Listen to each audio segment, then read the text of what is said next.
Hi everyone, I'm Emmy, an interpreter here at Historic Brattonsville, and today we'll be discussing mourning in the 18th and 19th centuries. We are at Bethesda Presbyterian Church, where the Brattons attended and were later buried. Behind me, I have some of the Bratton tombstones. One thing that remained constant in both the 18th and 19th century was home funerals. People would die at home surrounded by their families, and it was the family's job to clean, dress, and bury them. People would be buried in either a shroud, which is a white cloth, or a six-point coffin. And it is also documented that families would build these coffins for their loved ones. It was a community effort during a funeral, as the body would be watched over night and day. So different people would come in from the community and watch as it is being preserved in the house. The body would be watched over by the community, as they would be staying in the house until their hole to be buried in was dug. So that could be a couple of days where the body would be in the house. Typically it would be 3 to 5 days that the body would stay in the house as the people would build the coffin and dig the hole. City-centered burial sites started to move to the outskirts as they started to fill up. The first cemetery built to be more like a park or a garden was Mount Auburn Cemetery, which is outside of Boston, Massachusetts. Like today, people wore black clothing when they were in mourning. It was deemed the privation of light and denoted the privation of life. There were two different stages of mourning in the 18th century, first and second mourning, and different guidelines were followed for each. The first mourning would be considered deep mourning, and this was when women and men would not appear in public, and if they were in public for the funeral, they would be dressed in full black. Women would wear black hoods, black gloves, and even black fans. Men, children, and even the enslaved wore black, but not for as long as women. In the first week of deep mourning, women were not allowed to appear in public. They were also not allowed to be seen without a handkerchief. The second week, women could attend church but must be affected and have a handkerchief visible. The first month, women were allowed to attend a tragedy play, but they must weep.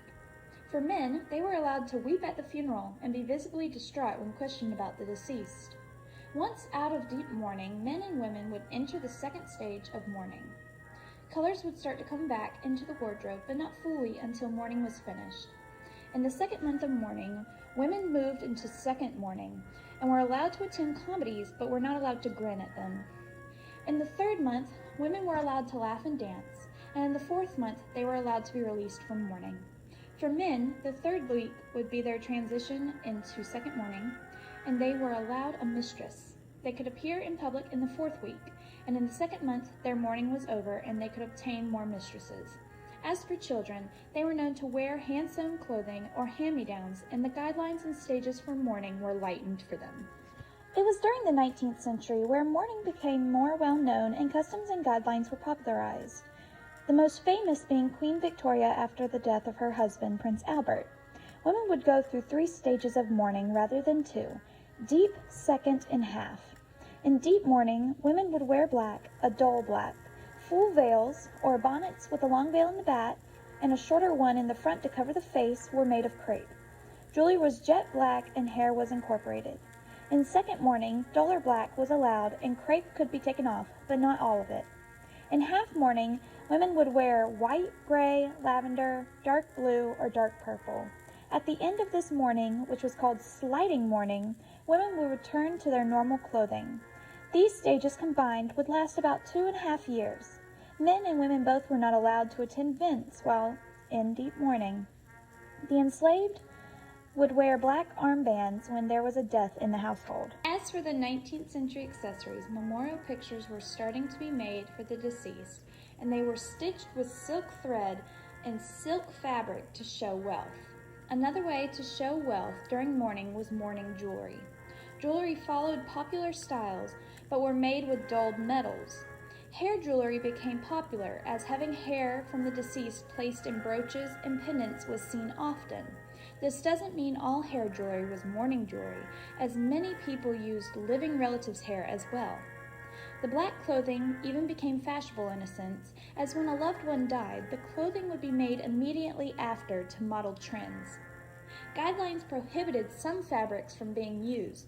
The ones typically used in mourning were crepe, bombazine, and violet. And more colors were being accepted.